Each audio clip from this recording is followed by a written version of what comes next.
Abonnez-vous et cliquez aussi sur la petite cloche de notification pour ne rien rater de nos prochaines vidéos. N'oubliez pas de partager aussi la vidéo et de la liker. Afrique N24. Bill, bonjour. Bill, je suis obligé de te rappeler encore ceci. Je ne suis pas le porte-parole de la DMK. Et toutes les fois, des fois, c'est un peu gênant. Je suis même peiné. Parfois, quand tu m'envoies des trucs et tu écris, il faut dire, il faut faire quelque chose. Je ne suis pas la voix de la DMK. La DMK, je le dis et je le redirai toujours. Je ne sais pas quand et comment ils l'ont créé. Tout ce que je sais est que au sortir des élections de 2020, quelqu'un a gagné. Et comme je l'ai toujours fait avec des amis, on s'est dit, il faut apporter tout ce qu'on avait en termes d'idées pour accompagner le vainqueur. Donc nous accompagnons le docteur Agbeum Kodjo et la DMK. Mais tout ce qui relève de leur interne, prière, ne plus vraiment me les envoyer. De près comme de loin, je ne m'y connais pas avec la DMK. Ça, il faut que je vous le dise. Si c'est Jean-Pierre Fabre qui avait gagné, je serai là, droit dans mes bottes, comme toujours, pour le défendre. Comme d'ailleurs, en 2015, je l'ai défendu. Comme d'ailleurs, en 2010, je l'ai défendu. Comme d'ailleurs, en 2005, on a défendu Boba Kitani. Comme d'ailleurs, en 2003, on a défendu Péré. Et comme d'ailleurs, en 98, comme un seul homme, nous sommes allés défendre Gécris Olympio. Ceci dit, toutes les fois aussi que la République serait mise dans un sens dessous, il va falloir parler. Parce que ne pas parler aussi, c'est pas bien. C'est pour ça que je ne fais pas encore des éléments vidéo en direct pour que ce que nous disions en audio arrive à un plus grand nombre. Parce que les vidéos sont lourdes pour des peuples qui doivent mettre des, comment vous les appelez encore, des cartes ou des crédits à 200 à 300 francs. Bon, une vidéo seule peut tout de suite les prendre cet argent. J'ai écouté Bill, sincèrement, la sortie de M. Nabourema Bamba, où il dit que Jean-Pierre Fabre ne devrait pas retirer la plainte. Et où il dit aussi que, bon, ils étaient allés voir le clergé qui a dit qu'il va parler avec Monseigneur Kodjo. Je vais être franc avec vous. Il ne faut pas faire de l'amalgame. Les sentiments personnels, les souffrances personnelles que les gens ont vécues ne doivent pas s'inviter dans la politique. Et c'est ce dont nous souffrons. Moi, j'ai une ponte de l'ANC. Quand je dis une pointe, c'est dit tout proche de Fabre, qui m'a dit, tu sais Camus, les gars ont tellement souffert dans leur chair qu'ils sont devenus nerveux. Ils ont beaucoup perdu dans la lutte, ils ont souffert dans leur chair, au point que parfois, ils font ce que j'appellerais du confusionnisme. Ce n'est pas moi qui le dis. C'est une ponte de l'ANC qui le dit. Et ça se sent dans les sorties de M. Nabourema Bamba. Quand on dit de ne pas retirer la plainte, cela ne veut pas dire que forcément Jean-Pierre Fabre va gagner au procès. Vous savez, au Togo, on a habitué les gens à croire que celui qui dépose la plainte, c'est lui qui doit absolument gagner.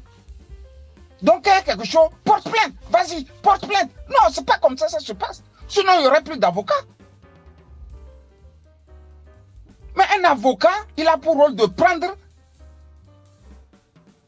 dans ta déposition les failles qui peuvent faire gagner son client. Mais chez nous, c'est devenu, c'est automatique, quoi. Ah, porte plainte. Et celui qui a porté plainte, lui, il est déjà dans la situation du vainqueur. Ah, comme j'ai porté plainte, on doit absolument condamner l'autre. C'est faux. Il y a 2 ans, je devrais monter dans ma voiture. Une femme est venue par derrière avec le Spiegel, comment vous le rétroviseur de sa voiture, et m'a effleuré. Mais m'a cogné à la main gauche ou droite, je ne sais plus. Tout de suite, bon, j'ai appelé l'ambulance, je me suis retrouvé à l'hôpital. Bon, on a mis les bandes partout où ils pouvaient mettre des bandes. Après, bon, je me suis retrouvé nez à nez devant un avocat. Ah, nous allons porter plainte, monsieur Ali, il faut qu'on porte plainte. On a porté plainte. Mais je n'ai pas gagné au procès. Non seulement je n'ai pas gagné au procès, j'ai encore payé. Mais quel est ce pays où on fait tout dans des sens contraires? C'est hallucinant, quoi. C'est surréaliste. Comment on peut dire, ok, Jean-Pierre Fabre, tu vas gagner à ce procès, c'est toi qui vas gagner à ce procès. Comme j'aime les anecdotes, je vais encore en donner comme vous voulez. En 2011, tout ce qui est proche de Gbagbo disparaît, de la Côte d'Ivoire. Ben Soumaoro, qui fut le directeur de la RTI, lui aussi, il a fui. Donc, par des amis, j'ai les contacts de Ben Soumaoro, qui fut député en Côte d'Ivoire. Donc, Ben est devenu pratiquement un papa. Je dois me lever, quand je me lève, pardon, je demande après sa santé.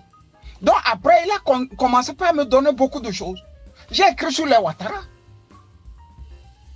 Mais c'était tellement au millimètre près que les Ouattara ont lâché leurs avocats. Mais quand les choses allaient, ils se sont rendus compte que non.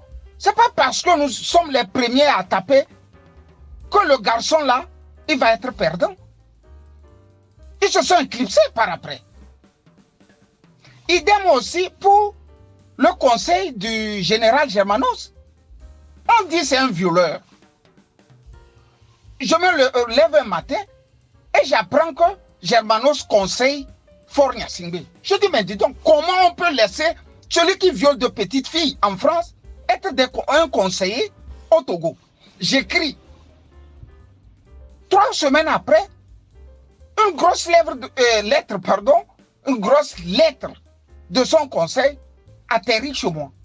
Ah, il faut enlever tout ce que tu as écrit. Je dis, en bon, vous pensez que je vis au Gondwana, vous? C'est vous qui devrez retirer tout ce que vous venez de m'écrire comme menace. Mais si c'était au Togo, pour la simple raison qu'il est le premier à écrire, c'est lui qui devrait avoir raison. Vous savez, on lit toujours de la gauche vers la droite. Mais au Togo, les juges, eux, ils lisent de la droite vers la gauche, comme des maîtres coraniques. Donc, celui qui est le premier à aller déposer, c'est lui qui est automatiquement stéréotypé, c'est lui qui a gagné au procès. Vous voyez le Togo. Bill, tu vois ton pays, tu vois le Togo. Mais écoute, j'habite un peu naturellement. C'est moi, je ne vais pas lever la plainte. Mais écoutez, nous étions allés voir Bariga et autres. Et ils nous ont dit de ne pas porter plainte contre Monseigneur Kodjo. Ils vont arranger ça entre eux. Mais, monsieur Naboure Mabamba, comme vous voulez porter plainte et vous devriez aller voir les amis de Kodjo qui sont aussi des évêques. Vous n'allez pas quand même nous prendre pour des enfants. C'est que vous n'avez jamais voulu porter plainte. Quand vous voulez déposer votre candidature là, vous avez vu les évêques d'abord. Il fallait porter plainte. Ce n'est pas la justice qui effraie. Si j'ai fait du mal à quelqu'un, ce n'est pas ça qui effraie. C'est le juge qui ne va pas dire le droit qui effraie. C'est ça. Si vous portez plainte contre moi, et je sais que la justice va dire le droit, je vais amener des avocats. Pourquoi on dit, ah ben l'avocat là est terrible. L'avocat là vraiment c'est un grand avocat. Mais la notion de grand avocat cesse au Togo. Pour la simple raison que tu as été le premier à porter plainte. Donc le juge aussi, il va lire les choses de la droite vers la gauche. Après, on te condamne. Et le politique s'invite dedans. Sinon, tout ce que M. Nabourema a dit, Kodjo aussi pouvait porter plainte contre lui. Voilà un monsieur qui l'a insulté proprement. Et que dire d'Isabelle Amegavi? Il a fallu que je me lève un jour pour dire à la communauté à Koso, chez vous là, quand on insulte un grand, quand on insulte votre grand-père, vous n'arrivez à rien dire. Pourquoi Amegavi cesse d'insulter Kodjo? Sinon, quand il se lève, c'est Kodjo qui est dans sa bouche. Il n'y a même pas encore un an. Quand elle se lève là, c'est Kodjo. Quand elle se lève, c'est Kodjo. Comme si Kodjo était son enfant. Mais si c'est moi, mon grand-père, j'allais déplacer le problème politique et l'amener sur le problème privé et chercher un briquet, allumer un peu ces petites fesses-là. Quand je dis ces petites fesses, vous comprenez ce que je veux dire. Je vais mettre un briquet à allumer ces petites fesses. Bill, c'est navrant, c'est petit, on est là, c'est comme il n'y a plus d'élite, tout le monde fait ce qu'il veut. Je vais porter plainte, je vais porter plainte. On ne refuse pas. Ce n'est pas parce que tu as porté plainte que tu dois gagner au procès. Voilà ce que j'ai voulu dire pour ce matin. Pour le reste, Fabre peut porter plainte et on va voir la suite.